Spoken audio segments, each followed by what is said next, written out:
شادی شدہ طلاق کے چکر میں اور غیر شادی شدہ شادی کی حسرت میں ہے، بچوں کو بڑا ہونے کی جلدی ہے، بڑوں کو بچپن لوٹ آنے کی آرزو، ملازم نوکری کی سختیوں سے ناراض ہے اور بے روزگار نوکری کے لیے پریشان، غریب چاہتا ہے امیر ہو جائے جبکہ امیر سکون کا طلبگار ہے، عام آدمی شہرت کے لیے مرا جا رہا ہے اور مشہور آدمی لوگوں سے چھپتا پھرتا ہے۔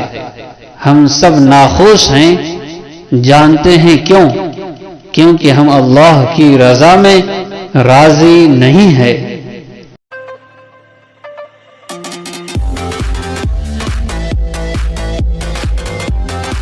آج کل کسی کے پاس کسی کے آنکھ کے آنسو، تکالیف، مجبوریاں اور اداسی دیکھنے کا وقت نہیں ہے، مگر لوگوں کے عیب اور غلطیاں دیکھنے کا ہر کسی کو بہت وقت مل جاتا ہے۔ دعائیں کبھی بھی رائے گاہ نہیں جاتی، ضروری نہیں کہ ان کا ثمر آپ کو من چاہے موقع پر ملے۔ کتنی ہی نظر نہ آنے والی آفتیں بظاہر قبول نہ ہونے والی دعاؤں کی بدولت ٹلتی ہے، اور کتنی ہی مانگی گئی نعمتوں سے بہتر نعمتیں آپ کو انہی دعاؤں کے عوض عطا کی جاتی ہے۔ پس دعا مانگنا کسی طور سے خالی نہیں۔ آپ کو کیا خبر جس چیز کی آپ کو جلدی ہے اس کی تاخیر کے پیچھے کتنی بڑی حکمت خداوندی پوشیدہ ہے، چھپا ہوا ہے۔ اگر آپ اپنی بہنوں کے لیے شیر ہو تو دوسروں کی بہنوں کے لیے کتے مت بنا کرو۔ رسول اللہ صلی اللہ علیہ وسلم نے فرمایا، جو شخص صبح صبح بغیر کچھ کھائے پیے مدینہ کی 7 اجوا کھجوریں استعمال کر لے، اس کو نہ تو اس دن زہر سے نقصان ہوگا اور نہ جادو کا اثر ہوگا۔ کسی کے درد کی دوا بنو، زخم تو ہر انسان دیتا ہے، اپنے سوا انسان کو پورا معاشرہ خراب لگتا ہے، کیونکہ ہم کبھی خود سے ملتے ہی نہیں۔ نصیحت جتنی نرمی سے کی جائے اتنا ہی اثر رکھتی ہے، کیونکہ زبان کے میٹھے بول دلوں کو خرید لیتے ہیں۔ حضور صلی اللہ علیہ وسلم نے فرمایا، جو شخص اپنے بھائی کی ضرورت پوری کرے گا اللہ تعالیٰ اس کی ضرورت پوری کریں گے۔ جن لوگوں کے دلوں سے محبتوں کو پانے کی بھی چاہت ختم ہو چکی ہو، ان لوگوں کو ہمدردیاں بھی زہر لگتی ہے۔ صاحب، کبھی بھی کسی انسان کی طرف سے اپنی ناقدری پر نہ کرنا، کیونکہ قدر و قیمت کا تعین ہمیشہ وقت کرتا ہے اور درجات اوپر متعین ہوتے ہیں۔ اگر انسانی رویوں سے الجھو گے تو زندگی بھر الجھ کر رہ جاؤ گے۔ بس عیب اور غیب جاننے والوں کے ساتھ اپنے معاملات سلجھائے رکھو، ساری الجھنیں اور سارے مسائل دور ہو جائیں گے۔ انسان زندگی کے کچھ درد آنکھوں میں اور کچھ درد اپنی مسکراہٹ میں چھپا لیتا ہے۔ مال اور اولاد دنیاوی زندگی کی زینت ہے، اور جو نیکیاں پائیدار رہنے والی ہے وہ تمہارے رب کے نزدیک ثواب کے اعتبار سے بھی بہتر ہے اور امید وابستہ کرنے کے لیے بھی بہتر۔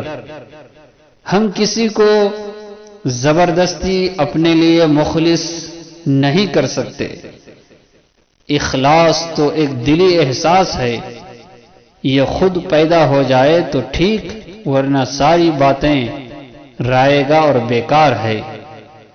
شادی شدہ طلاق کے چکر میں اور غیر شادی شدہ شادی کی حسرت میں ہے۔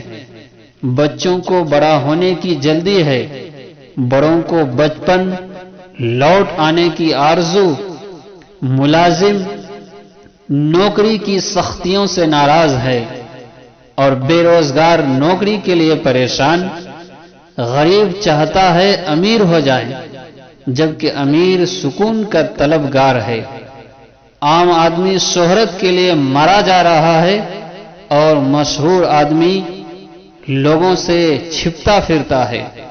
ہم سب ناخوش ہیں، جانتے ہیں کیوں؟ کیونکہ ہم اللہ کی رضا میں راضی نہیں ہے۔ وہ جو بارش کے بعد 7 رنگوں کی دھنک بنا سکتا ہے، اس کے لیے دکھ کو سکھ میں بدلنا بھلا کیا مشکل۔ قرآن میں اللہ تعالیٰ فرماتا ہے، جو شخص اپنے اعمال کے بدلہ میں صرف دنیا کے انعام کی خواہش رکھتا ہے تو یہ اس کی نادانی ہے۔ اسے معلوم نہیں کہ اللہ تعالیٰ کے یہاں دنیا اور آخرت دونوں کا انعام موجود ہے، لہذا اللہ سے دنیا اور آخرت دونوں کی نعمتیں مانگو۔ اللہ تعالیٰ تمہاری دعاؤں کو سنتا اور تمہاری نیتوں کو دیکھتا ہے۔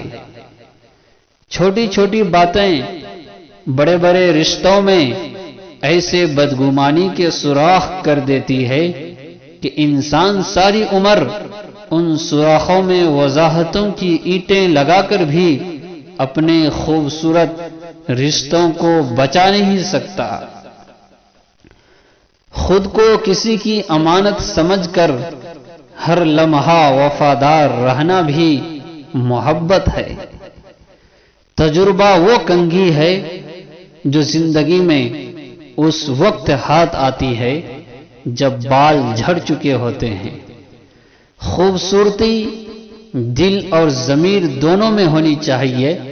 لوگ بے وجہ شکلوں اور کپڑوں میں خوبصورتی ٹٹولتے ہیں۔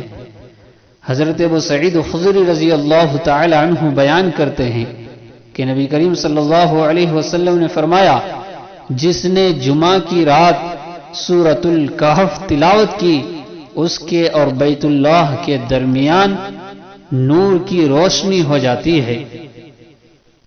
اگر غوطہ کھانے سے آپ کو یقین ہو گیا ہے کہ سمندر کے قریب گئے تو ڈوب کر مر جائیں گے، تو آپ نے ایک اچھا سبق سیکھ لیا ہے۔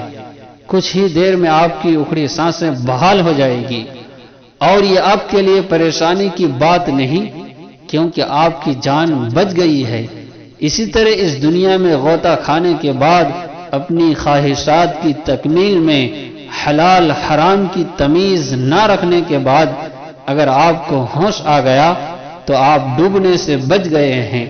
آپ کی آخرت بھی بچ گئی اور دنیا بھی۔